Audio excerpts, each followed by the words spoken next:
Yo, Joe. Talking comics, here's your host. It's A Real American Brian. It's G.I. Joe time. Let's get into issue number 27. We have another Mike Zeck cover, Storm Shadow fighting Snake Eyes from a train. Snake Eyes, The Origin Part 2. Larry Hama is the writer, Frank Springer did the pencils. Destro, Baroness, Cobra Commander, and Zartan are right where we left them in the quicksand the junkyard led them to. The three Joes in the jungle, Torpedo, Mutt, and Tripwire, hear the Cobras shooting and start heading that way. Tripwire falls off a log. Firefly and Wild Weasel set a tiger trap for the Joes. Destro shoots one of his wrist rockets at a nearby tree, knocking it over in the quicksand. The Cobras use it to pull themselves free. Firefly and Wild Weasel are waiting and hiding when they hear the Joes approaching. Junkyard has come back to the Joes, but runs right by them and triggers the trap. At the new but unfinished pit, the Joes are still discussing how they first met Snake Eyes. Stalker convinced Hawk to look up Snake Eyes and get him into G.I. Joe. They went to the High Sierras to find him. They entered Snake Eyes' cabin and came face to face with a wolf. This is our first appearance of Timber. Stalker convinces Snake Eyes to leave with them. Scarlet begins telling her story. She was running the Joes through hand-to-hand combat drills. She told Snake Eyes he was up next and handled him easily, but could tell he was letting her toss him. He was so good that he didn't need to win. He had nothing to prove, so he let her win to save her pride. Scarlet tracked Snake Eyes down later, and they took a ferry to Manhattan for dinner. They became close, and Scarlet was offended when Snake Eyes said she reminded him of his twin sister. They shared a special bond. Months later, on a hostage rescue mission, they were in the desert with Rock and Roll and Grunt. Sand got into the intakes of one of the helicopters, and his engine stalled. Rock and Roll and Grunt were able to bail out, but the door had slid shut on Scarlet's gear. Just before Snake Eyes jumped clear, he saw her. The helicopter was out of control and headed for a crash with the other helicopter. Scarlet told Snake Eyes to leave her, but he wouldn't. As the helicopters collided, a plume of burning aviation gas blasted through the window, hitting Snake Eyes in the face. Scarlet was knocked out by the crash.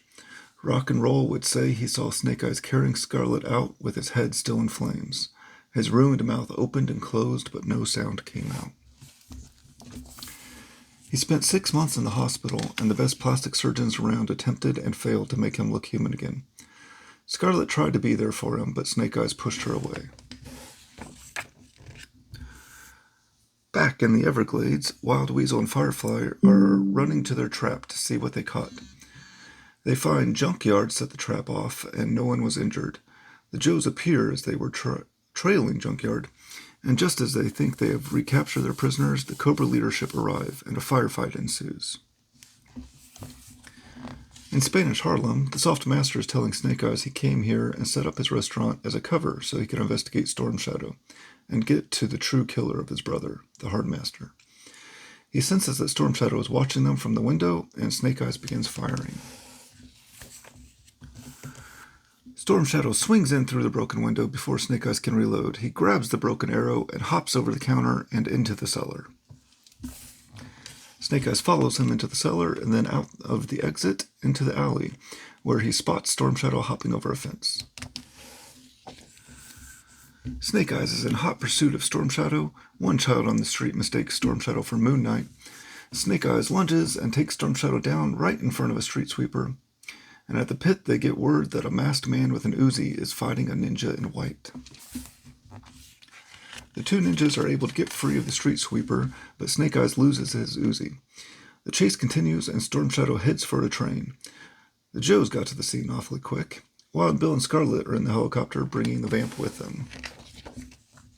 The ninjas continue fighting as they move to the top of the train. Hawk, Clutch, and Stalker are stuck in traffic and can't get there to help.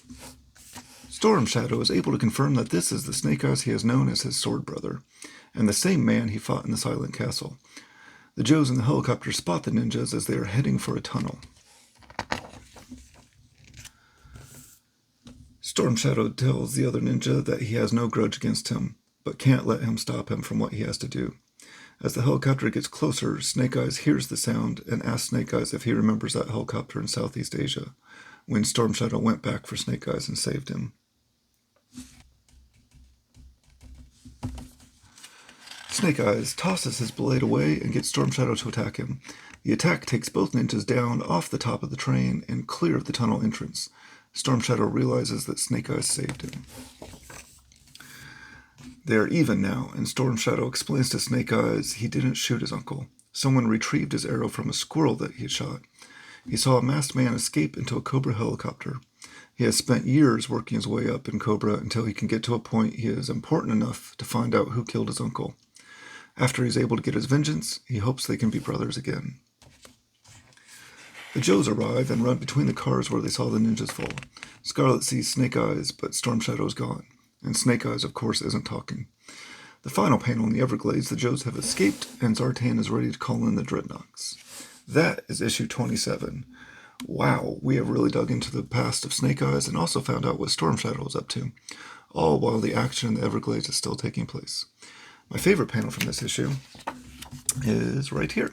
On top of the train, about to be splattered across the tunnel, Storm Shadow, done reminiscing and ready for Snake Eyes to bring his best. Now come and give me your best.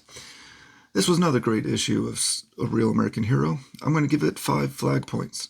I've really enjoyed learning about Snake Eyes and all his tragedy, and now we get a glimpse that the Cobra Ninja Storm Shadow may not actually be a bad guy either.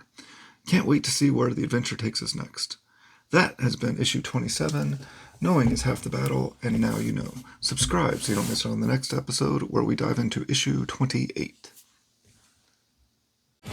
So long from Brian. Until next time, same Brian time, same Brian channel.